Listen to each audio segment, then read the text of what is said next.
I was watching a documentary on HBO, Burden of Proof, and it was one of those documentaries where you wish you had somebody to watch it with. And so immediately I called Jim Clemente, former FBI profiler and friend, and I said, you got to watch this. We need to discuss it. And I was like, all right, I'll watch it. But as soon as I started watching it, I was like hooked, totally hooked. Yeah, it's amazing. Let's not reveal who we think did it yet. Okay, we won't do that. But I would like to talk. There's a lot of behavior in this. That's Lots and lots of right. behavior. And I think I pinned a lot of it Oh, early. really? Yeah, I was Okay. proud of my observations, my right. profiling. I had early opinions. It's going to be interesting to see how Yeah. close they are to mine. Yeah, we should say this. Don't watch this if you haven't watched the documentary. Right. Yeah, hold off on... Watch the documentary first, and then watch this. And then watch this. Yeah, because, we're probably going to give you a couple of spoilers. Yeah. It's fascinating. Stephen Pandos was the older brother to Jennifer Pandos, Right. who went missing in 1987 in Williamsburg, Virginia. Virginia, right, near where I used to live, and she was 15 years old. 15 years old. We assume at this point she's deceased unless some miracle, that to me Would have been great. would be amazing when people reappear, because people do disappear. Sure. I mean, sometimes they're taken, but they're kept alive for many years. We've all heard of the very famous cases that have happened, or infamous cases. But in this case, what was really interesting is What was really interesting is the family dynamic and all the different personalities and how they clashed and mixed together, and really interesting. And also how long they shot this documentary. It's Right. over the course of 7 years. Right. So let's start there. The first thing is the documentary opens on a recreation, which I hate.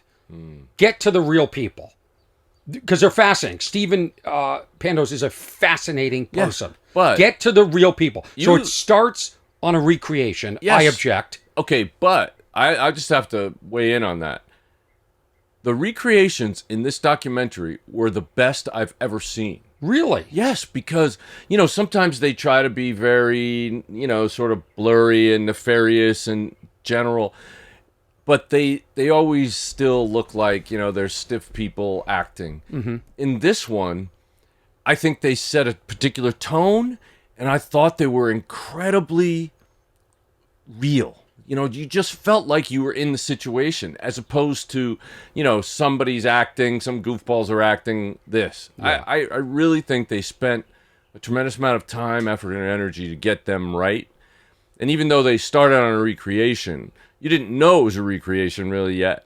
But when you do find out, I wasn't that disappointed. So the second thought I had You had a thought. was this: that they filmed it over 7 years. Yeah. So a lot of these documentaries, I feel like through editing, they manipulate us to feel a certain way. But we were getting the information in real time, as were the subjects in the documentary. So it wasn't like we're going to film for 6 months and we already have this information. We're going to misdirect. I object in crime documentaries when they misdirect the viewer to build tension. Sure. This felt like genuine tension. It built genuine tension because it, like you said, it was chronological. It basically showed you how things evolve over the course of 7 years.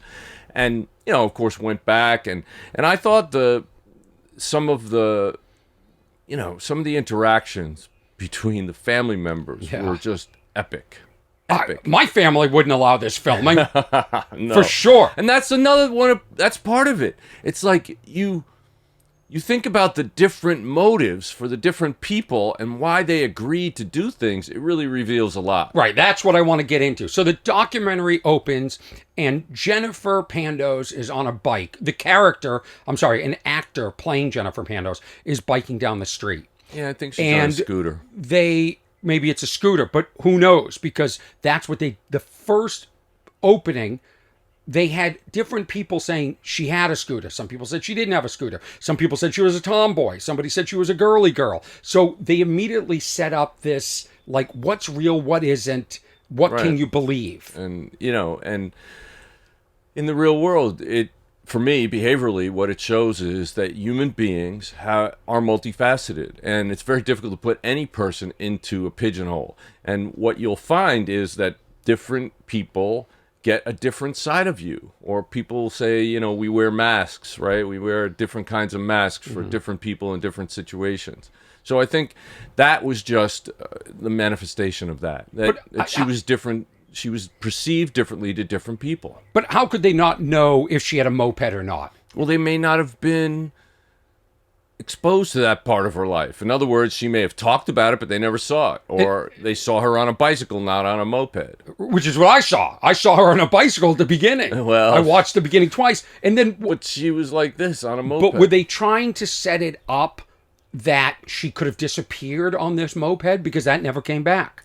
It never came back. I think what it was meant, the scene to me told me that she was kind of a free spirit, that she would do things right on her own way. She was, and we found out all other times, you know, she had no filter. She would say what was on her mind, and she would do what she wanted to do. And sometimes may not have been the healthiest thing for her.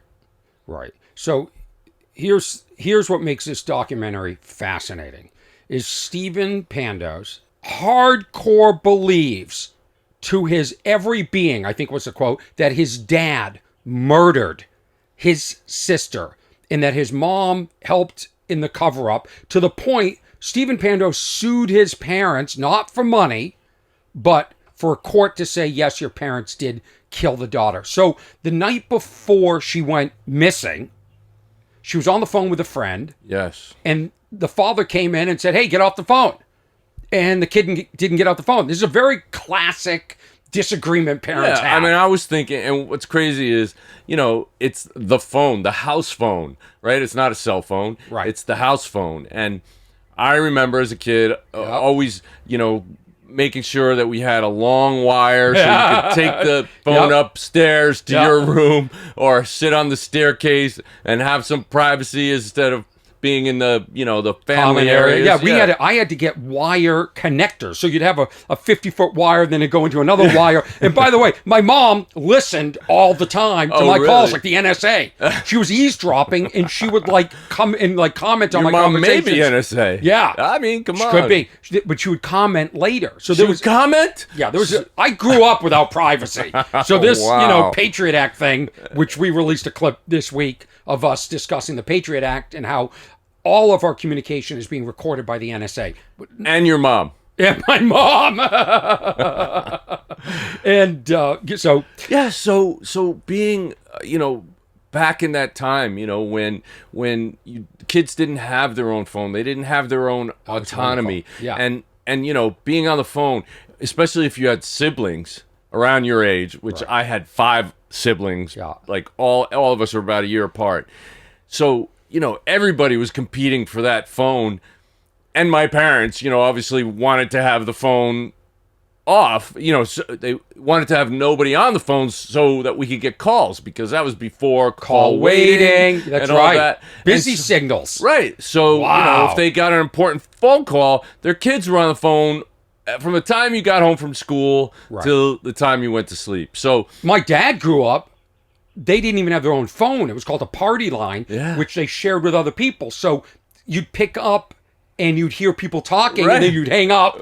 If you weren't your mother. Your mother my would mom's listen. listening. And the NSA. My mom's listening right now, just so you know. Hi, but Mom. What's also really cute and reminded me a lot of my childhood, how they communicated. Not just they're using landlines at their parents' house, but also passing notes. She had a notebook where she would write to a friend and then give it to the friend, and the friend would write in the notebook and then pass it back. And it's basically texting before texting. Right. And it's low-tech texting. Yeah, on my podcast, I read notes that I passed back and forth with a girl when I was in high school that I probably had a crush on. Yeah, probably. Yeah. So the other thing was how they folded the notes. Right? Did you catch that? So some of the notes were folded, you know, in half and then in half again. Some of them were folded in some sort of hexagonal way. And, you know, I'm sure that was, you know, a little extra effort because she cared about the person that she was writing Guys to. folded up like a football and They flick flicked it right Yeah. at the person. That's what dudes do. I'm sure you probably were doing spitballs at people too. I never was a spitball person, but Really? Wet Willie, I like when you wet your finger, you put it in the person's ear. That one I like. So the father says to Jennifer Pandos, "Get off the phone." Right. Now, the few father times. is a bit gruff. It comes out later that he was abusive. Just let me set the story up. Okay. That he was abusive. He went to Vietnam when Stephen was born. He went right away, was deployed, Shortly and he was a after, yeah. gunner on a helicopter. And he remembers his first kill. So he came back probably a different person. Yeah, well, a lot of people came back from Vietnam a different person, and they were treated horribly when they came back, which was really bad. They didn't go there because they wanted to go there. Most of the people who were in the Vietnam War were drafted, and it was a questionable war, Yeah. and it was limited warfare, and it just dragged on decades. I mean, it was just way, way too long, and it was a nasty war because it wasn't fighting against an army. It was basically fighting against civilian soldiers. Right. And so I don't it know was if you- really nasty. I don't know if you picked up on it, but Stephen said that he had killed a woman. Yes, I did pick up on it. Yeah. Right. But And that was also- his first kill. Right. Yeah. But weren't the VC, the Viet Cong, using civilians? They were, yeah, as that's what I'm human bombs? saying. Yeah. Absolutely. They were using women and children. Yeah. And yeah, they would attach a bomb to a kid and have him run into the arms of a soldier and blow him up. Right. So he comes back. Jennifer's born a couple of years later, and Stephen, at the time that she went missing, is off in college. I thought it was curious they never mentioned where he went to college, but they said it was close. So was it a UVA or? No, he was away. They said he At was college. away at college. At but college. I thought he was way far, but I didn't know it was close. Did you? I wanted to ask you this at the beginning. Did you take all these notes? Are from watching the documentary. Did Yes. you read anything, or is this pure? No, I my just only did it knowledge based is the on- documentary. Yeah, Great. just based on the documentary. So the father, we're going to take you back to that night that Jennifer went missing. Father comes in, says, "Get off the phone." She doesn't get off the phone. He yells at her again and says, "Get off the GD, goddamn right." And the friend hears this, and the friend said, "I'd never heard Mr. Pandos in that tone. in that tone." And Stephen, the son, said, because he was interviewing her, the friend said, "Yeah, I was scared of him. Yeah, he it was wasn't safe. He was abusive physically Right. and emotionally, and that he spent most of his time out of the house at the golf course, and she would go away for weekends at a time." Yeah, I spent time with her friends. Right. Yeah, to get away from the home. But yeah, let's talk about him, Dad. So they're saying he had PTSD, which is common when you're going through combat, and you come back and the entire country despises you because you were at a war that you didn't want to be at. Right. But anyway, that turned a lot of people off, and there was a whole now counterculture at this time of separation of these Vietnam vets, and so it exacerbated things that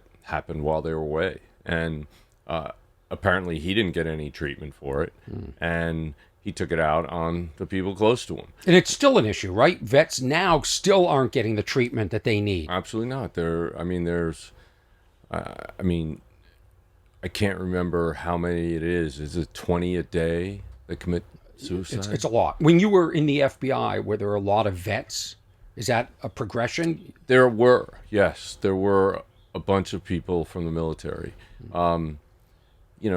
I think that there is, there's probably 10 or 15% of FBI agents were former military. Yeah. But this guy, I'm not going to excuse his behavior because he was suffering from PTSD. Right. I mean, it's one thing to be, suffering from PTSD. It's another thing to take it out on your family and be physically and emotionally abusive. He seemed to be a coercive controller. In other words, the mother seemed to be controlled by him. That was certainly Stephen's point of view. Yeah. She never said this. She never said this. However, her behavior screamed it. Well, that was Stephen's accusation that there's so much that the note, did the mom write the note? There's so much that's going on. We got to get into all that. Yes. So let's just go chronologically to the missing part. Okay. So she eventually, I assume, gets off the phone, Yes. goes to bed, The mom wakes up in the morning, right? So either at this point the father killed her, or she ran off, or she was abducted. But in the morning, the mother goes downstairs, tries the daughter's door, and it's locked, which is interesting that it would be locked from the inside. From the inside. They get she calls the father downstairs. He doesn't have his glasses. He seems grumpy. It seems like he's about to hit somebody already. Yeah, right. Right? And they get the door open and they find a note. Now this to me is the daughter's gone, right? The door's locked. They find a note. The mother doesn't know if the note was found on the bed or on the foot of the bed in one of like a locker. The wood locker. Is that how could you not? What a moment in your life that your daughter is gone. There's no panic from them. They thought she may have run away. That is a totally different thing. So you're talking about if this is a traumatic event, then trauma can affect what we remember from it. So I wasn't put off at all about the fact that she couldn't remember exactly where this note was found, but the fact that she, this note, and what I tried to do was get a copy of it online, the full note, but I couldn't find the entire note, right? But I was able to take pictures of it successively, so that I could see most of it. Okay. But this note is very interesting. Okay. Now I'm glad I didn't watch the documentary with you. We'd have to pause it so you can take screenshots. Yes. Take pictures of the screen with your camera. Yeah, but this note reminded me a lot of John Benet Ramsey. Right. Am I right? Yes, absolutely. Did you work on that case? I did work on that case for years, yes. And in the note here, in this case, it was a bizarre note. Let me put it this way. Right. And let me point out the things that I found just from the top, why it was bizarre. So it was clearly written in very bad handwriting that appeared to be opposite hand. And so what that means is it was an attempt to hide who was writing the letter, right? Now, after that, you look at what was said. So it addresses the parents as Mr. and Mrs. What does that tell you? Did that tell you anything? That she didn't write it. No, but it's like you're looking up to the person. Okay. You're looking up to the people you're addressing it to. You don't, when you go to somebody's house when you're a kid and you meet their parents, you don't say, hey, Bob and Betty, right? You say, hello, Mr. and Mrs., right? But also, and I just realized this, Jennifer doesn't call her dad. She calls him by his first name. Right. So she doesn't refer to them as Mr. and Mrs. Right. If she were to write that note, which, I mean, she's a big note taker and maker and giver. You knew she didn't write it. Right. Okay. So then the next sentence is, your daughter is with me. Doesn't use the name. One thing. And with me is actually separating the two. In other words, it isn't your daughter and I are going somewhere. It's your daughter is with me. But it separates the daughter and me. Why?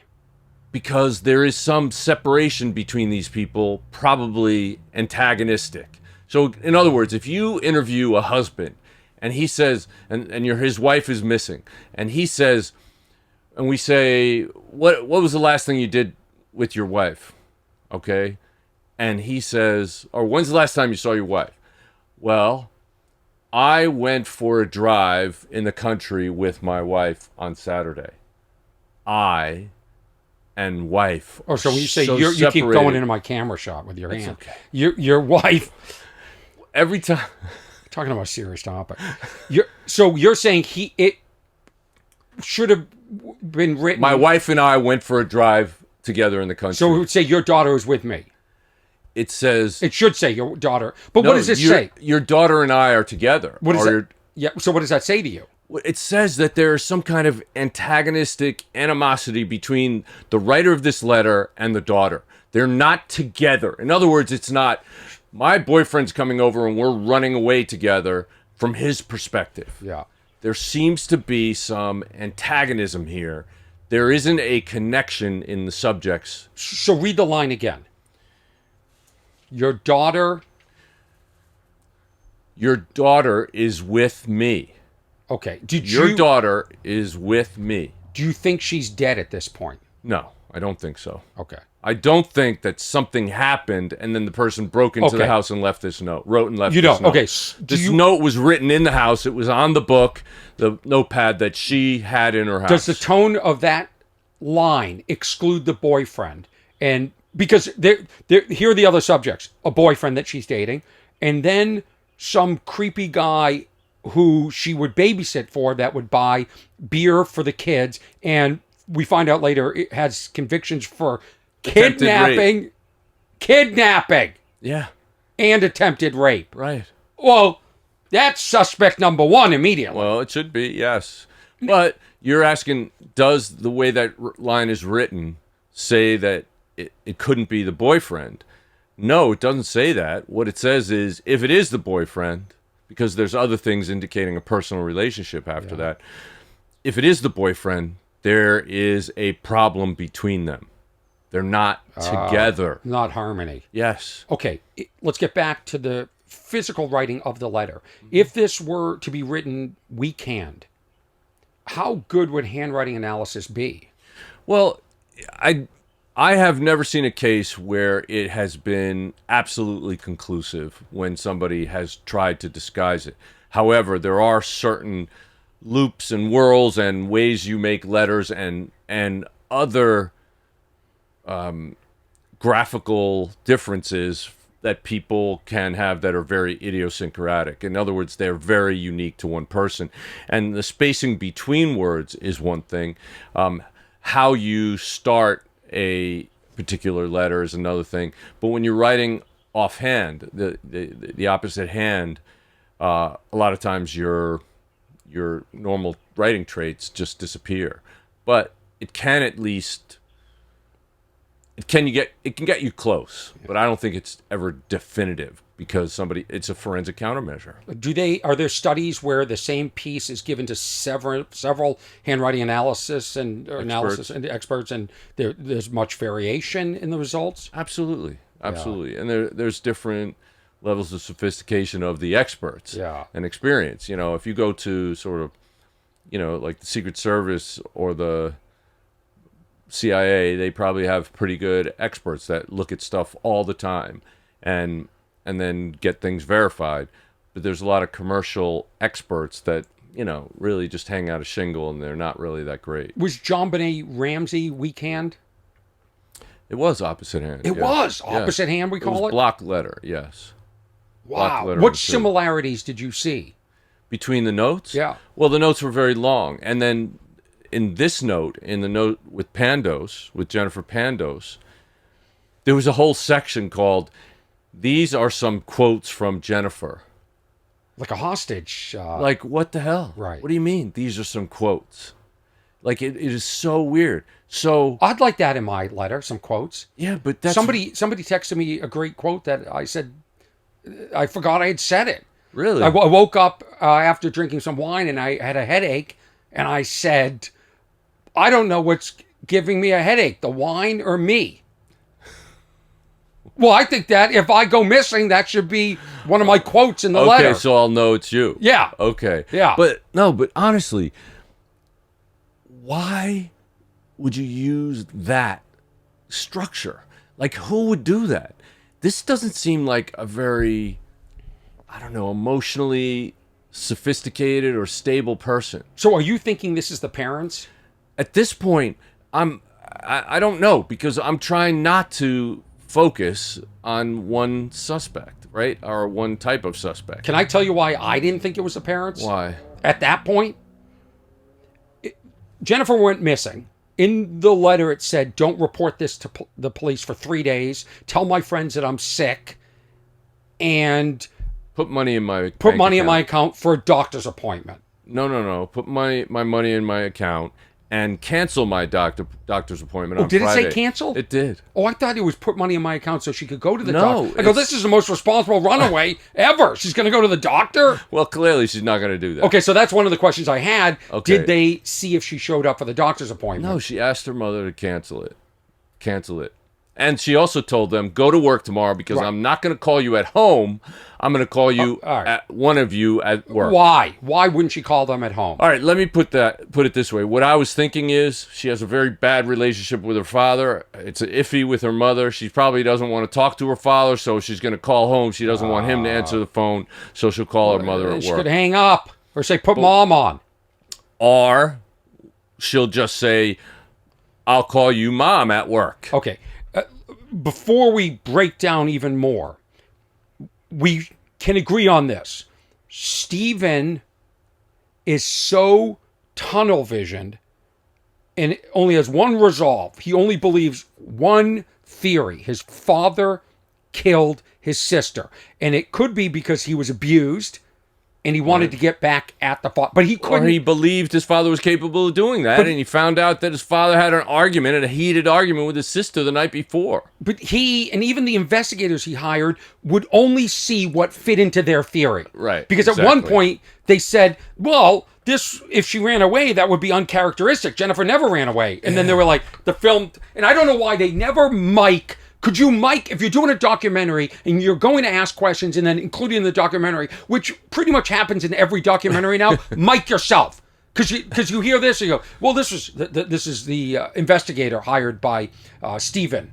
Being interviewed, but then in the background. Well, so he said, well, this is uncharacteristic. Jennifer never ran away. And then you hear the documentarian go, well, that's not true. She ran away one other time. He goes, yeah, but still, this was uncharacteristic. I'm saying that they would only see things that fit their theory. Right. I studied this in school, and I thought immediately, when the mother was brought in for questioning by the police, and we can all agree also that the parents did not act in a way that most people would. They didn't call 911 immediately. They didn't get frantic. They didn't go out and search for her. They did claim they sat on some steps looking out a window to see if she was... their steps. Yeah. But the police person interviewing the mother had a questionnaire and said, is there anything you're holding back that you're not telling us about this crime? Right. And she took a long pause and she said, yeah, a note was left behind. Or I have the note. Here's the note. I have the note. And I thought, if the parents were creating this note as an alibi, why wouldn't they have brought that forward immediately? Well, they actually did. It was in the original file, but it was a copy in the file. In other words, the detective who did the original investigation took a copy of the note, not the original. Right. Big mistake, because that note had valuable information on it, valuable forensic evidence on it, and that was all lost DNA, over time. Yeah, fingerprints. Yes. And we should say that this was a trace evidence. What's trace evidence? Like a hair? Hair, fibers, yeah. And this note was written in 1987. This is handwritten before the proliferation of computers. And DNA, right? No, there was DNA. Well, there was DNA. There wasn't DNA testing. Right. See, I think like a profiler. There you go. Yeah, no, I'm very specific with words and definitions. Yeah, Jim. Yeah. No, but what I'm saying is the letter now could be printed out at a Kinko's or would be typed out, but this was a handwritten. It was handwritten, and it seemed to be written in red ink, and it was written in a page of the notebook that she kept for a very long time, that Jennifer kept for a very long time, and so it was torn out of that. So you could have matched it to the notebook from the pages. Mm-hmm. You could have also gotten any kind of trace evidence that would have been on it, and it's much better for a handwriting expert to look at the original under a microscope rather than looking at photocopies of it. Why didn't the investigator take this note, put it in a Ziploc bag, which is all you see when you watch crime shows. I know. And then they number it. Yeah, well, it should be in an Evans bag. It should be sealed, and it should be then sent to the lab. But they screwed up the whole case. They screwed up the whole case because of that. Because the foundation of the case was a haphazard bullshit. She just ran away. She'll be back in a few days. That's what it is. That's what it was. Yes, but then they lost the case file. They lost the case file. But you Jim. say a kid is missing, and it immediately takes the wind out of the sails of any kind of investigative effort. You have to say that the person is missing, endangered. Mm-hmm. Endangered is what's important. A 15-year-old girl who can't survive on her own, who doesn't have any source of income, she's going to be at risk. And that's what the parents have to say, and that's how law enforcement has to deal with it. And the parents didn't call any of their friends for why didn't... Well, this is what I'm saying. The behavior of those parents, they were definitely hiding something. And I think that what the father was hiding was that he was an extremely abusive parent, and he may have felt bad that he did something the night before that caused this to happen. And he may have felt bad that he actually was abusing his kids and his wife. Interesting. But so he may not have murdered Jennifer, but he may have... But he was showing signs of deceit and deception and hiding something, right? So, and she was also incredibly deceptive. I mean, and let me just say that when she was describing the circumstances, she was talking about, and I didn't hear the shower. And she didn't answer the door. What do you mean didn't hear the shower? The mother said, I didn't hear my daughter in the shower. Oh, in the morning. Right. Right. So in the morning, she would hear her daughter in the shower. When she didn't hear the daughter in the shower, she said, I think she her slept in. Yeah. But she said, I didn't hear the shower. She didn't answer the door. And then the mother said, and finding that note, but finding it there, she went from past tense to present tense. Past tense is how you relate things that happened in the past. Right. Present tense is how you relate things that you make up in your mind. So what did she make up? Well, she finding the note. I don't believe they found the note in the way they say they found the note. Okay, where do you think they found it? I don't know. It could have been in her notebook and they tore it out. It could have been that she left it under their door. I don't know. Huh. But it did not appear. The fact that she changed tense, she's hiding something about that note. And the fact that they followed two things in the note, in other words, don't call the cops and tell my friends that I'm sick. But didn't put money in the bank account. Yeah, because clearly if they thought she was abducted, and that's what they said they thought, then... Okay. Why wouldn't you do everything to appease the abductor? Wait a minute. Did they think she was abducted? Well, the note said that. She's with us. No, but with us. And by the way, said daddy figure. Mm-hmm. So either it was the creepy guy that they babysat for, Hendrix, or it's the boyfriend trying to throw a red herring. Exactly. And that, look...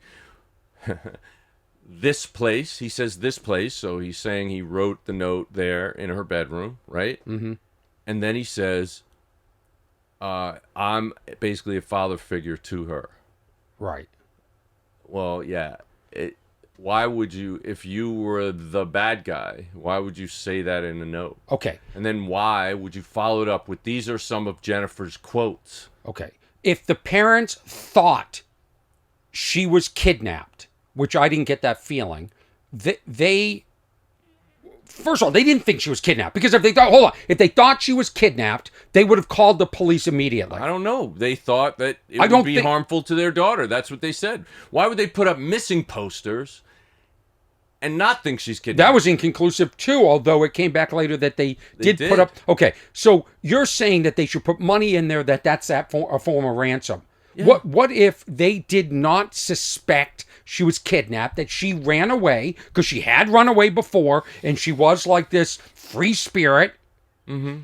Maybe they thought, we're not going to put money in her account. That will make her come home faster, because she'll run out of money.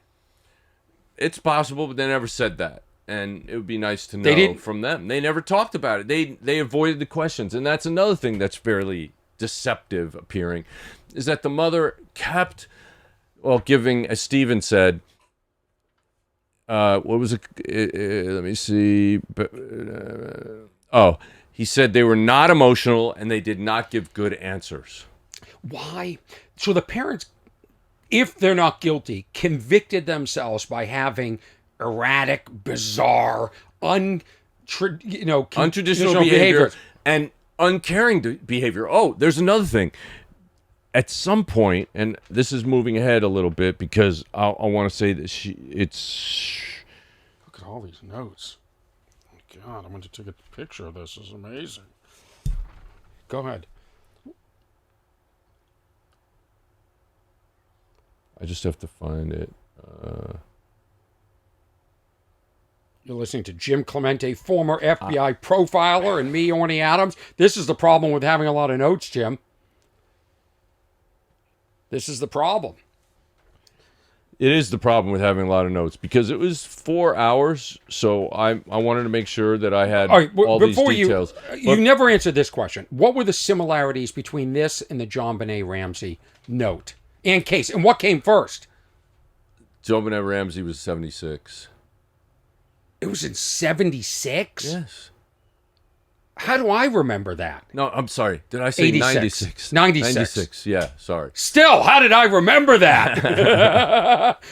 But this is a copycat. Yeah, well, similar because one, it's a long note. It has bizarre things in it. It's written block lettering, reverse hand. It's written on a piece of paper from the house. Yeah. It's written on a pen with a pen from the house.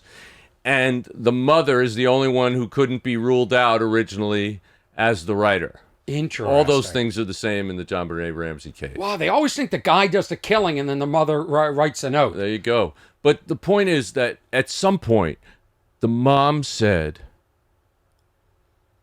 I miss that girl. That girl. This is her daughter, who's ripped out of her life at 15. And she said, my world ended when I read that note. Yeah. But she calls her that girl. And she never plays... She never says, my daughter. my daughter. Poor Jennifer. I know, it's strange. There's a distance there. It tells me she did not love her daughter. She did not have a connection with her daughter. Well, that's fine. But no, it's not fine. She's her mother. But she's allowed to not have a connection. But she never said this, which I would say, hey, my daughter is missing, presumed dead, and you're accusing me. Like, I can't even grieve. I didn't do this. I had nothing to do with it. This is what I would say. I was home. If my husband killed her, I would have heard it. I can hear the shower. He didn't kill her. At least from what I can tell. But she never came out and said so. She was never emphatic, Jim. She never sold her innocence. No, why she is didn't. that? Because she has issues. There are some issues here. Now, are some of the issues because she was being coercively controlled? Are some of the issues because she felt she had no choice? She had to do what her husband wanted her to do? Her husband is a very controlling person, as we find out. You know, we get to interact with him. We get to hear him. We get to see that attempt to control every situation he's in. But this kidnapping, murder, runaway happened in 1987. It's now 2017, 2018. They've been divorced for years. He's been to prison for another crime, nonviolent crime, some sort of tax evasion or stealing from clients, funneling money. Yeah. She doesn't communicate with him. Stephen has no relationship with him. Why would she still be under his control? Well, she did communicate with him. When the cop called her in 2006, she 7 times emailed her husband. Bizarre. No, the cop called 7 times. She emailed her husband every time saying, I need to talk to you first. It didn't get back to the cop. Right. Why was that? Well, it's very evasive. What is going on here? Now, you could say she's a bad person, or you could say she still feels controlled by this guy. I don't know, but it didn't look good for her. No. But Another thing was, She's about to be interviewed, or she's being interviewed by the cop, and then Steven comes in, and the first thing out of her mouth is, I guess I need a lawyer now. Yeah, that was strange. And they offered her full immunity, I know. excluding murder. So she could say, and here's I have a legal question. When they say full immunity, excluding murder, is that for any crime? You know, I committed a crime the other day. If they gave me full immunity on something else, am I like, hey, am I off the hook for that? Like, No, it would be transactional immunity generally, unless it specifically says more. but is it only pertaining to this Well, that's case? what I'm saying. That's what transactional immunity. Well, I don't know that. Okay, sorry. Transactional immunity means it's just this event, whatever we're charging you with in this case. Right. So she's in her. I have so many questions. But she said she's being interrogated. They offer her full immunity. She can say anything. She can say, "My husband killed her. I came in when it was done, cleaned everything up, and wrote the note," and she'd be off the hook. She could say that, right? But she's also said, he said, just tell. Steven's telling her, imploring her, just tell the truth, tell what happened. And she said, "I'd go to jail for the rest of my life." Yeah, why'd she say that? I know. It's an inculpatory statement. And then she said, "If I'd had my wits about me 22 years ago, it wouldn't be like this." Yeah, it's all strange. It's bizarre. And I've never seen an interrogation where they let a family member in. Well, no, that happens. I mean, it happened does? in the Watts case. Sure, they let the father in, and he confessed. And then he stormed off in the middle. He had had enough. Yeah. Was that planned out? That felt planned. I don't know. He's very emotional, and he shuts down a few times on camera. And they said that at the beginning, they said, we don't have the evidence to convict somebody. More than likely, this will be resolved by a deathbed confession. That's what they were saying, but I don't know about that. Okay. The other thing that's fascinating about this documentary is they get everybody on film, every suspect. I know. Everyone, It's including crazy. the Hendricks guy, who's now, I think, homeless. It looked like he was on the side of the road begging for money, has convictions, not a good person, but super believable. And then they get the boyfriend. That's Charlie May. Charlie May. Charlie May was the homeless guy. The Hendricks guy was the guy that, he was actually... No, Charlie May is, the one-arm guy. Yeah. Oh, yeah, that's right. And then that's the other thing. The one-arm band, I mean... Yeah, it's everything. I was like, what? It's everything. And then Hendricks, this guy Hendricks... Who was the guy that they babysat for, who supposedly gave them alcohol. Right, and who had been convicted of kidnapping. Yeah, and attempted rape. Yeah, but not buying alcohol for kids. But this is what I love. The police can't find this guy, but the documentary crew can. Right. That's what I love, because this is what it comes down to, Jim. If you need a shot, you find the person. That's like these documentaries. They need to tell the story. Right. They're going to find Hendricks. Yeah, The but police, I thought it was, except that the police have probably no finances to go and travel and do all that kind of stuff. What are the ethical implications of a documentary crew inserting themselves in a case like this? Well, it can be difficult. I've done investigative documentaries, and I'm careful. I am a lawyer. I'm a former FBI agent. I'm forensically sophisticated. I know how not to screw up a case, but I don't know that the producers in this case, for example, when she got the box of letters from the mother, one of the producers, the interviewer, the camera person, whatever, she opens it up and touches it and then closes it and then throws it down on the table and lets Steven go through it. None of them are wearing gloves. Right. So they're contaminating evidence. None of them are, they don't have a face mask on, so they're breathing their own DNA on top of it. They ruined so many things. Yeah, and this made me nervous. He was like, "I'm going to overnight ship it to you." Right. And I'm like, no, drive it down or scan it and send it. Can I just tell you a secret, though? Yeah. The FBI overnight ships evidence all the time. FedEx or UPS? I can't tell you. DHL? We have to do an episode on DHL. Do you know the story of the H guy? No, but I know DHL? my buddy is a pilot for DHL. No. This isn't about your buddy. Listen to me. Well, it could be about my buddy. Hinderbrand, I think his name is. Okay. Was he a Nazi? No, maybe that's nice. But the H in DHL, I think, was a pedophile. Oh, jeez. Really? Yeah, you got to. Somebody told me they're making a movie. I said I need the director on my podcast to discuss this. Wow. He went. He's one of those people that went to one of those islands and then had sex with underage women, impregnated a lot of them, and dozens came forward after he died. Oh, jeez. I had another thought. You're really good at derailing my thoughts, Jim Clemente. I try hard to. I had another thought about. Oh, here's the other thing. Do you remember the scene in the documentary? What's this called? Reasonable Doubt? What is this called? It isn't. Burden of Proof. It's a dumb. Excuse me.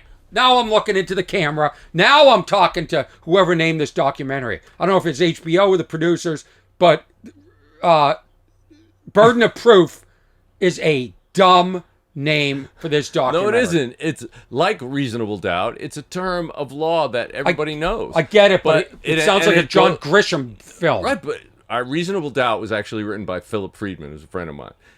But does he drive a truck for DHL too? No, but Burden of Proof was meant to say that, look, Stephen was looking for proof of whether his parents did it or not.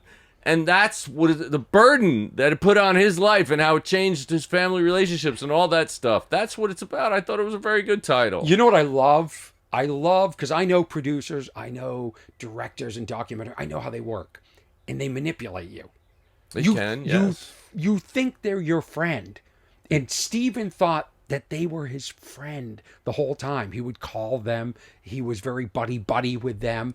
But there was a shocking moment when the police found the lost case file, and it took 6 months for the documentary people to tell him. And he's like, you saw him just dissolve. All his spirit just left his body, and he thought, well, I wish somebody had told me that. Well, I mean, just a minor correction there. What he responded. I'm not open to being corrected. I know you're not, but I'm just going to tell you what the truth was. So the time he made that statement was when the documentarian told him that they had held a secret grand jury 6 months earlier. Oh, okay. It could have been 8 months earlier, but he didn't know that they pulled two of these people in front of the grand jury. And so that's what he made that statement about. And yeah, they were hiding things, but I think they were doing it trying to keep it, verite. They were trying to keep to the truth, so they weren't giving him information that he didn't know. They were taking information from him. And I think one of the things when they found the file, and that was another thing, when they found the file, when the police found the file later, they said it was in a box of old files in the bottom of the storage, evidence storage room. Well, that is so typically normal, because it is. Yeah, because but they had searched it 4 times. 3 times. 3 times. Yeah, but so there are 2 possibilities. One is it wasn't there for a long period of time and somebody put it back. Now that could have been the investigator took it home with him, and he retired, and it was on his shelf somewhere, and then he said, oh, geez, I forgot, and he sent it back, or it was there all the time, and all people do, they look, they see the label on the box, they say, oh, that's not it, and they go on to the next one. They didn't actually go through the documents in each box. I think they said they went through the boxes. Well, she didn't. She said it was searched 3 times. And then it was there. Yeah. How did the documentary crew find out about a secret? What was it? A secret grand jury. Yeah. How did they find out about a secret grand jury? I think they were staking out the place. They were staking out the place or the people. But they were there that day. I know. So they You probably. think they hired somebody to follow? Yes, I do. Yes. We did that. So here's what I thought. My early impressions were the parents didn't do it because they're on camera way too much. They're agreeing to too many interviews. And I just don't think that they would. That was my feeling. Well, I think the father and the mother went on camera for 2 very different reasons. I think the mother went on camera because she was cooperating. And Steven said, a couple times, she has done everything I've asked her to. So in other words, I hate her, keep her at a distance, da da da da. But every time I ask her to do something, she does it. That's a little inconsistent behavior. Yeah. Why are you feeling that way? The father wanted 15 minutes of fame. You could tell he was just, oh my God, he was so friggin' eating that up. Are you kidding me? Wait a minute. What this does guy do when he sits down? The first thing he says is, I'm just going to tell you. In other words, oh yeah. I hated that. He goes, listen, don't ask if you don't want the truth. If you don't want somebody who says what's on their mind, then we're going to stop right now. Now, what's your first question? Like, it was really what was that? It was control. Control. I thought he was also trying to set it up that it's also ego. He doesn't lie. Yes, you're only going to get the truth from me. Right. The mother. Yeah. I had another question about the father and the... Oh, what type of guy lets his wife, who hasn't been with him the whole time since 1987, the third wife, I'm sorry, she answered all the questions. It felt to me, Svengali, it felt very like captive prisoner type behavior, where she was convinced and was his advocate. Yes. And was doing most of the talking with Stephen. When Stephen called his father. First, he sent over a bunch of papers and said, look at these papers, and then I'm going to call you to talk about it. Now, I never thought the father would pick up. You have your father on the phone. Why would you ever not? Right. And he still calls him dad. He calls his father dad, but Jennifer calls the father by his first name. Like, he hates his father. He's convinced 100% that his father murdered his younger sister, Jennifer, and yet he still calls him dad. This show, it's the psychology in this entire thing, the fact that, let's say, his mother had nothing to do with this and didn't murder, the father didn't murder, let's say the parents had nothing to do with this. He has cut his mother out of his life and his daughter's lives. She has not had any sort of interaction with her granddaughters. I know. And what is he going to feel as a human being if it turns out they didn't do it? Well, I think we get serious insights into that during the show. I don't want to ruin too many things. I don't want to... No, we already put out a disclaimer. This is not a spoiler alert. You should only be watching this or listening to this if you've watched Not Reasonable Doubt, Guilty by Association. What's it called? Burden of Proof. Yeah. You should only be watching this, listening if you've watched Burden of Proof on HBO or Max. Yeah. Now HBO is Max. What? Wasn't HBO the bigger name, bigger brand over Max? Yeah, it was HBO, then it was HBO Max, and now it's Max. But I still have both icons on my TV. I don't understand it. I don't know what I'm watching. I don't know what I'm paying for either. But let me just say that then, there was also a profiler from the Virginia State Police on there. And, he did some things that, he explained what he did in a very good and accurate way.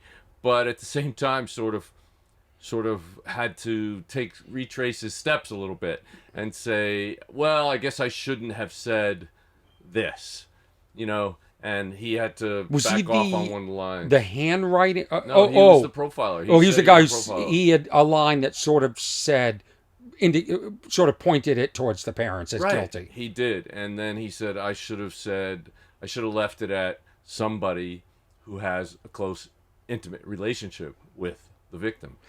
What? Yeah. In other words, not necessarily the parents. Right. Why wasn't an FBI profiler on this case? Why? Well, we local police. Yeah, it was the state police. State police. We trained profilers, and every agency has a right to get to staff their own department, and so this is a guy that apparently did this for a living for the Virginia State Police. I may have trained that guy myself. I don't know, because I did a lot of training when I was in the FBI of local and state. What is the training process? And is this something that's innate? The ability to profile somebody feels like it's something that can't be taught. How do they teach you? I think you just contradicted yourself. But how did I contradict myself? You said it can't be taught, but how did they teach you? No, well, because I don't think it can be taught. Okay. I don't think stand-up comedy can be taught. I think either. Well, you're either born with it or you're not. That doesn't mean that you're going to be good at it, right? In both areas, somebody can teach comedy, but that doesn't mean the person. Okay, they're but I teaching is gonna be disagree good that at I it. contradicted myself because Okay, I believe you. said I believe it's innate. I Okay. believe it's something you're born with. I Well, think it's a priori reasoning. Let me Whoa, look throw out at you. some Latin. Anyway, the point is But that you can they teach do it, but try. They do try to pick people who have open minds. They're creative.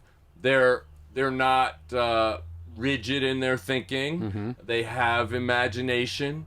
So they try to get people like that because if you don't have those things, you're not going to be a good profiler. Is the FBI rigid in their thinking? Oh, yeah, most of the time, yes.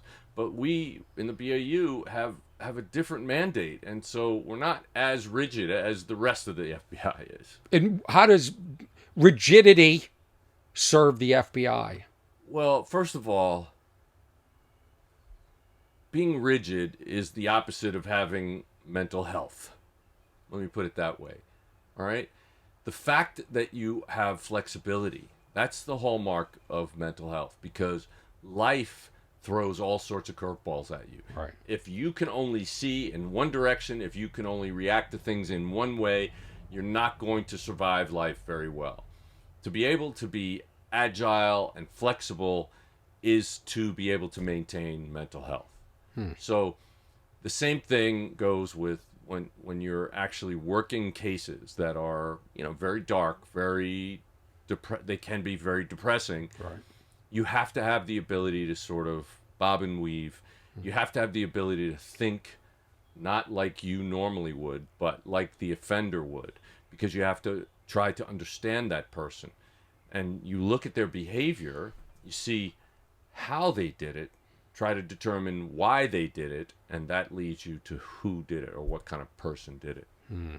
So it's a mixture of art and science. There's psychology in it, and there's behavior in it, and there's. But is there like a imagination in it. classroom? You sit in a classroom with other candidates We had to a become profiler? 480-hour course once we got into the unit. It's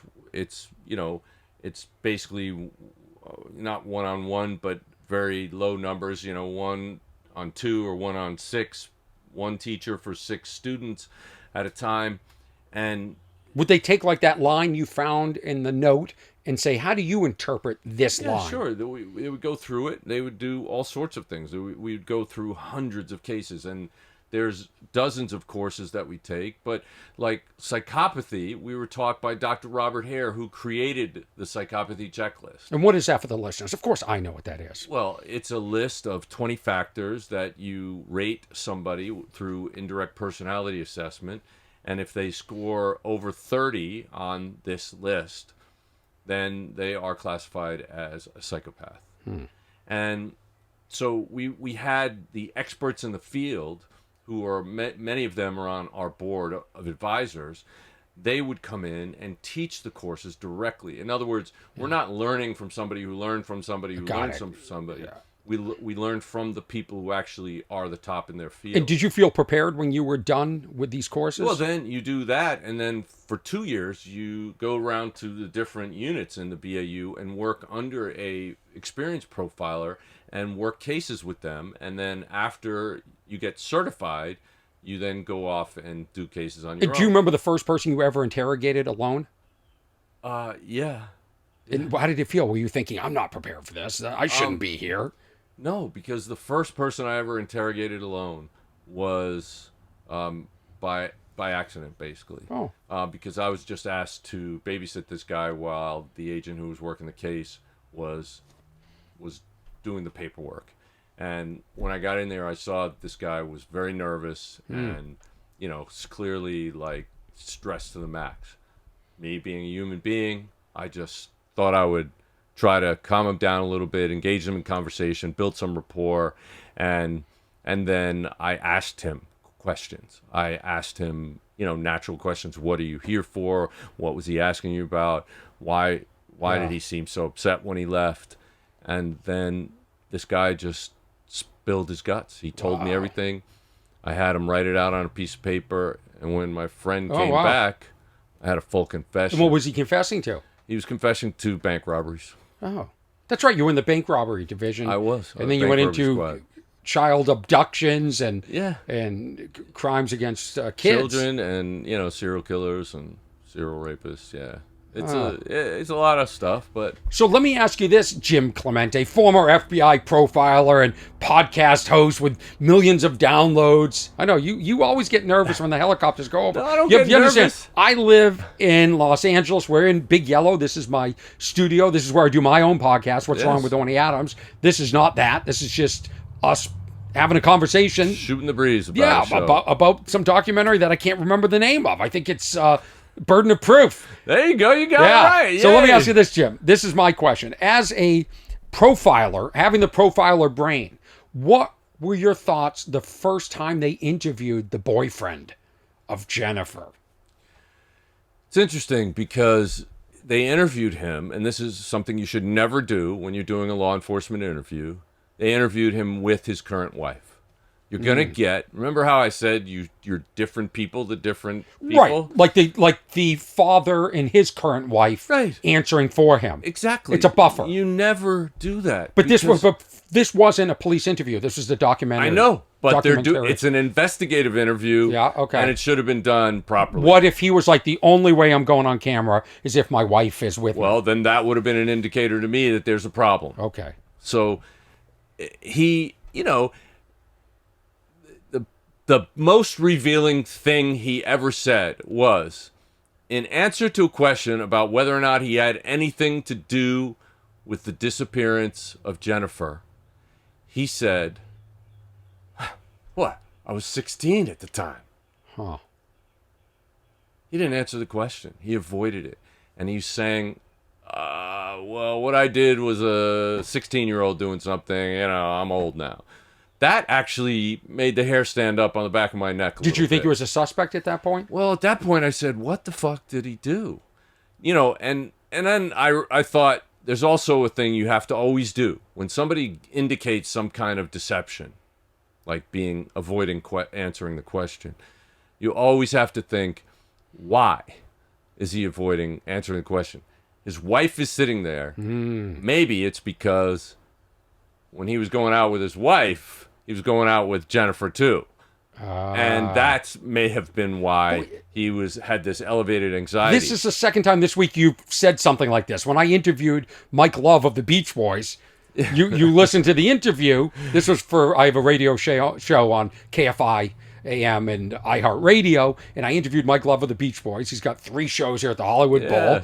And I asked him, I said, you could never really enjoy your songs, the Beach Boys songs, like we could. We could. Yeah, to you it would represent work, or maybe you're fighting with the band members that day. Maybe you had to break up with and he said, no, I could enjoy them. And he was like pushing back. I didn't like his answer.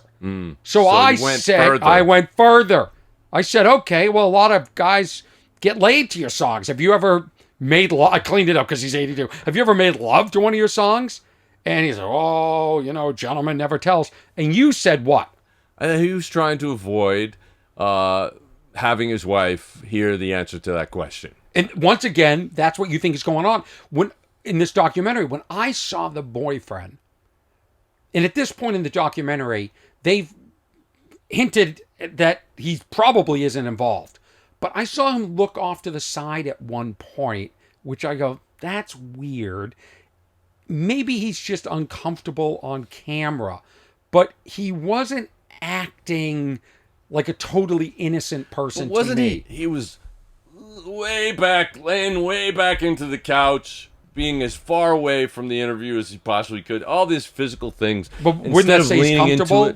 Well, no, that's Yeah. what I'm saying. He wasn't comfortable, but he also was. He was not saying the kinds of things that you would expect somebody to say who was being totally open and honest. Yeah. But anytime I see somebody who's is acting somewhat deceptive, you don't automatically think, they're guilty. You think, why are they being deceptive? What is it? And is it something about this case, or is it something totally different, like he's sitting next to his wife? He's on camera for the first time in his life. Yeah. There's all these things that could add to it. What you have to do in the real world and they have this deception expert that came in. What you have to do is norm the person. You have to actually spend a good deal of time talking to that person, not under the stressful environment, not on camera, not, asking questions about that, but looking at the indications of how they convey information normally. And then when you're interrogating them, you look for changes in that behavior. Okay, so let's get into that, because this is the first indication that there might be a crack in Stephen's theory. And then that his father murdered his sister and the mother helped cover it up, because they hired a profiler, right? To come in, this woman, and they sat down with the mother. Well, no, she wasn't a profiler. She was an investigator, and she was a deception expert. Okay. She determined that the mother was being honest. Well, she said she was being honest, that she felt that she was being truthful. And there were some things that the mother did that I thought, were pretty truthful. But there were some things that were incredibly deceptive. What was truthful? Well, when she was talking about how her son, cut her off and how that affected her, there was a very, very intense change in her demeanor. And, you have to understand that the majority of time we saw the mother on screen, she was not emotional, period. Yeah. She did not convey any kind of, and this is something that all of her relatives and friends said when she conveyed the information about Jennifer being missing. She was not hysterical. She was not upset. And that's unusual. All right. But that's the norm for her. Huh. That's so now you know that. Yeah, well, now we see that. Yeah. We know that. And so now, where do we see changes in that behavior? Well, she obviously is very hurt by what her son, Stephen, did. Yeah. Accusing her and keeping her away from her grandchildren. Those things hurt her. But she also did something incredibly deceptive. When the detective called her about her missing daughter's case, she didn't answer the phone. She didn't call the detective back. And didn't ask, did you find my daughter? Never. Well, at some point she was doing that, but not years later. But she didn't. She called her husband, or she emailed her husband several times and said, I need to talk to you before I call her back. That seems to be very guilty behavior. There's something about it. She is either still under his control or they are hiding something together. Okay. Now, let's fast forward. What if what they're hiding is that the husband did smack Jennifer around that night, beat her up, put her in a position where she had to run away? What if that's what they're hiding? It could be it. Wow. I didn't even think of that. Well, they're hiding something together. Still, to this day. Yes. So they're not completely innocent. No, they're not. Well, first of all, the husband's not innocent because he beat his kids and certainly abused his wife. I mean, that's not innocent behavior. He's not a sweet, loving guy. So nobody's clean in this, because what happens is they found the file, and in the file they found that the parents actually were active. They were calling the police. They were putting up posters. Right. They were asking questions. They went to people's houses and stuff like that. And they found that there was a person that they interviewed with one arm who they brought in and claims that the boyfriend called him and said, how do you get rid of a body? Right. During this time period. Right.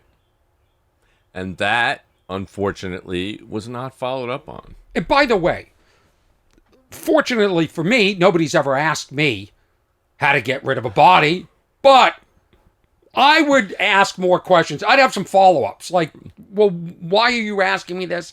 Did you kill somebody? I would probably start recording.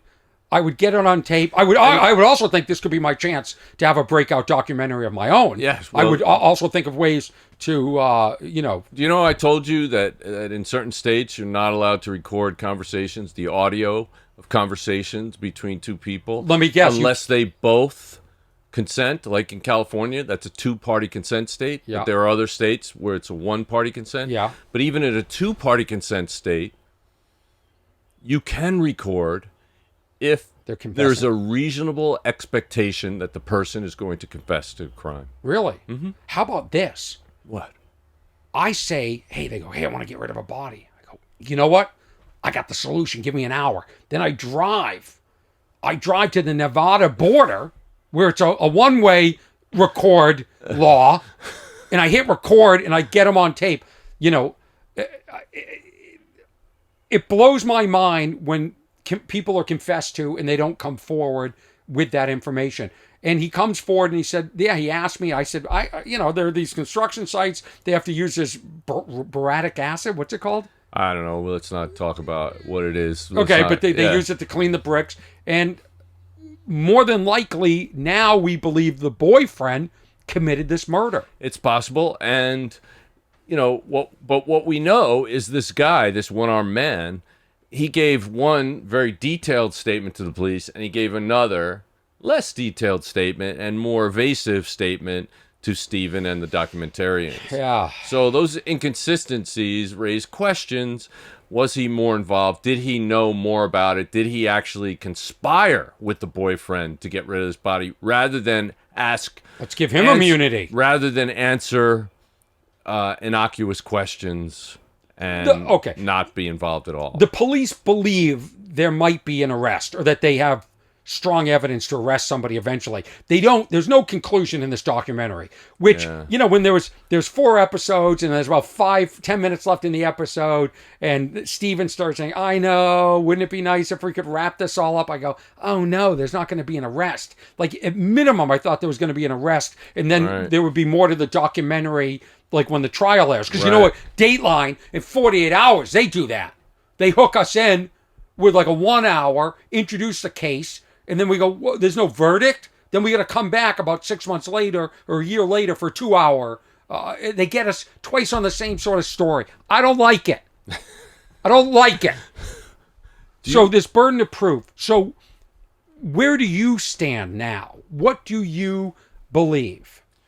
Well, it's clear that the boyfriend's handwriting couldn't be ruled out as the writer of the note.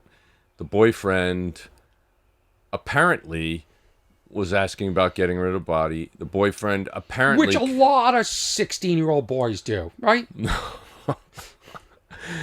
And apparently he confessed to this guy, May.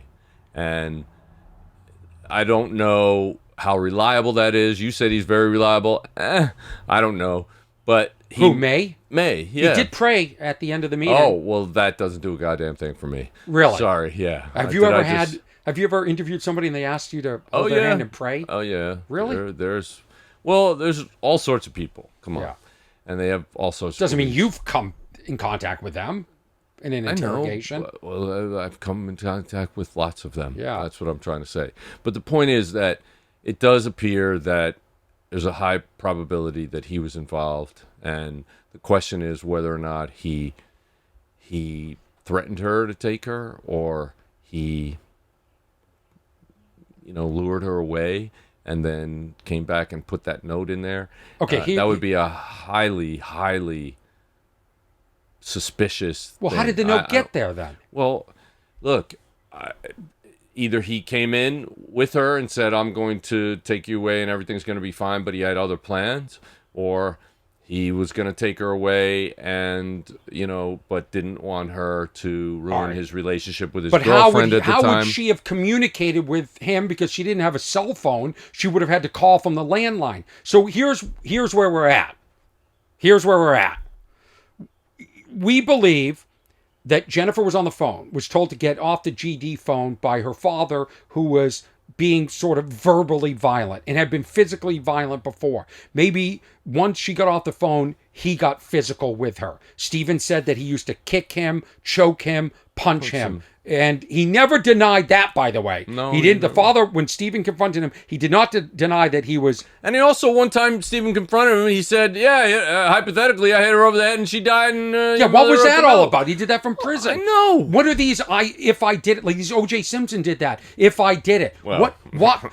So who did this, Jim? Who did it? So if let's say the father beat her, she locks the door, she runs away, she goes to the boyfriend. The boyfriend was abusive to her too. Yes. That came out. So now The boyfriend. Oh God, we didn't get into this. They had an abortion together. Jennifer and the boyfriend had an abortion together. Now it's come out that the family perhaps threatened him as for statutory rape because she was younger than he was. Right. And that's why that could have been a motive for him to kill her. So now the boyfriend kills her, calls the one-armed May. May says, put her in acid. He puts her in acid, and she disappears. Well, how does a note get in there? And why don't the parents, why aren't they going, you know what? Yes, I was a bad person. The father, yes, I did get physical. And I got physical that night, but I didn't kill, right. my daughter.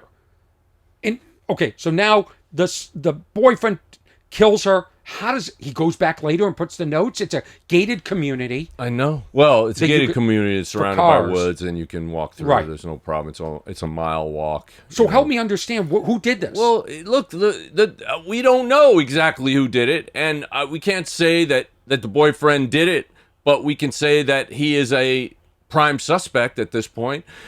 But the thing is, how did it go down? What is the point of that note? To me, having him say these are quotes from Jennifer in the note is a very bizarre thing. And I can't imagine a scenario in which she's sitting there and he says these are quotes from her. It seems like past tense. So do you believe she was dead when that note was written? It's possible, But what do you believe? It's possible. I But don't know. what does that mean it's possible? It's highly unlikely. So you think she was alive when it was written? Yes, but I can't see a situation in which she's in the room with him, and instead of saying Jennifer says or Jennifer said this, he said these are quotes from Jennifer. What is going on there? Do you think the documentary gave us a fair representation of the facts? No, I think they front-loaded a lot of suspicion, like because of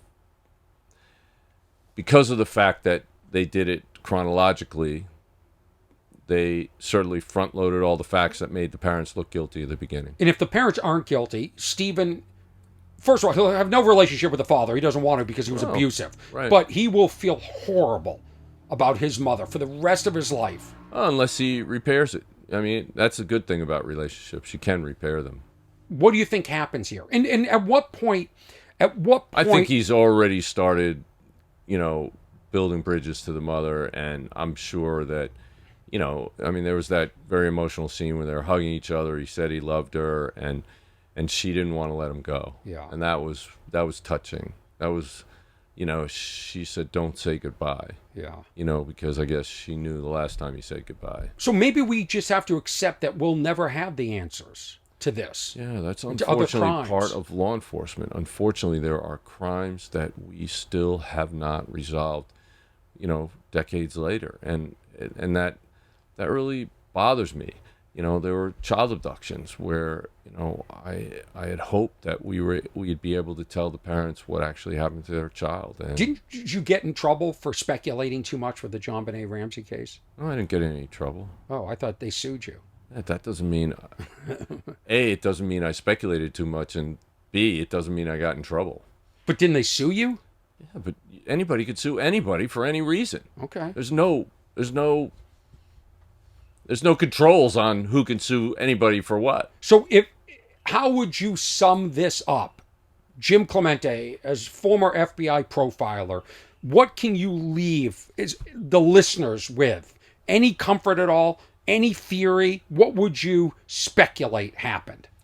Well, there's kids screaming. It's great. Is that kids screaming? It's great. It's July 4th. It's beautiful. Okay. I got to tell you, the I thought sound somebody was being murdered. The I'm sound sorry. of kids screaming and having fun brings me such joy because it brings me back to when I was a kid. Okay. And even though this was a documentary about somebody who is missing, probably passed away, probably murdered, there were still moments like talking on the phone, passing notes with friends. And I went back to the innocence of being a kid.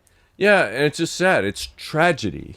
That's what this is. It's a tragedy all around. There is no redeeming moment. There is no silver lining in this. And that's what I think this documentary failed at. I think what could have changed everything is a final scene where Steven brought his kids to meet Mom. They never met her before. I think that's what they needed, and I think he needs that, and I think they need that. But don't you think that'd be too mushy? I think it would. I think I would have objected to that. I don't think so. How about rolling over the credits? We have that. That would you know what I mean? fine. Like in the background, Yes. like a little square. Yes. And the credits are rolling. Or at least, a chyron that says, that they finally got together and everything was fine. Yeah. But they didn't do that. I think it was unsatisfying because of that. I'll tell you this. Whoa, are we going to rate this? Many times. Should we rate this out of maybe, 5, but 10 many stars? times I've done a number of investigative series, and I'll tell you, every single time we sold a series, it was because there is some kind of outcome. Okay, so I get what you're saying. So you're saying we're not going to have an outcome to the crime, but we can have an emotional outcome. Yes. Okay. There you go. I'll buy that. All right. So who did it? Come on, say who did it. Orny, as far as I can recall, you said you committed a crime recently. Yeah, but my crime... It might have been that. Mine's a misdemeanor, and I'm taking it to the grave, even though it was... No, you're not. You already told everybody in the world about it. Yeah, but I didn't say what the crime was specifically, but you I was much caught did. on 5 neighborhood cameras. Yeah. Caught the crime. Very forensically sophisticated and So criminally you don't want to sophisticated. speculate. I believe it's the boyfriend. Okay, I believe you. And I don't think the mom knows anything, and I think the mom and dad are both hiding something more than just, I don't know what happened. So what we're just going to end this conversation the way they end the documentary? Well, I would like to know from your listeners, our viewers, whatever, what they think after they see it. They should watch it. Yeah, and you can find Jim Clemente on social media at Jim Clemente. You can find me. I'm at Orny Adams, and you can email me if you want us to discuss further anything specific, because there's so much more. Jim has hundreds of pages of notes. Okay, it's like the letter. It's written in his weekend. Okay, the weekend wrote this. Is that what you call it, the weekend? Yes. But you can contact me at opposite hand at what'swrong@ornyadams.com. That's my podcast email. But I'll answer any questions. And Of course he will. I think this was good. And he'll confess to crimes. If we had only the misdemeanors, if we had watched this together, would we have been pausing it the whole time? Yeah, I have to do that. Yeah. Yeah. Did you watch it alone? I did. You did. But I made sure I went back over things. I did try to get as much of the note down as I could, and because it's incredibly important. What I would love to do is have Jim Fitzgerald, who's a forensic linguistic profiler, actually go through that note and let him decide without knowing anything else. Do you know him? Yeah, he's so my contact buddy. it. Well, why don't we? Because we don't have the entire note, but I think we can probably recreate it. Oh, let's do it. Yeah. Well, thanks for coming on, Jim. All right. I appreciate it. Yeah. Always great hanging with you, Happy 4th Orny. of July. 4th of July. Once Amazing. again, this is Orny Adams, comedian, Jim Clemente, profiler, battling it out. And we were covering today the documentary Reasonable Burden of Proof. Reasonable Burden of Proof. Next week, we're covering the documentary You Have the Right to Remain Silent. Thanks for coming on, buddy. All right. Take care. Cool.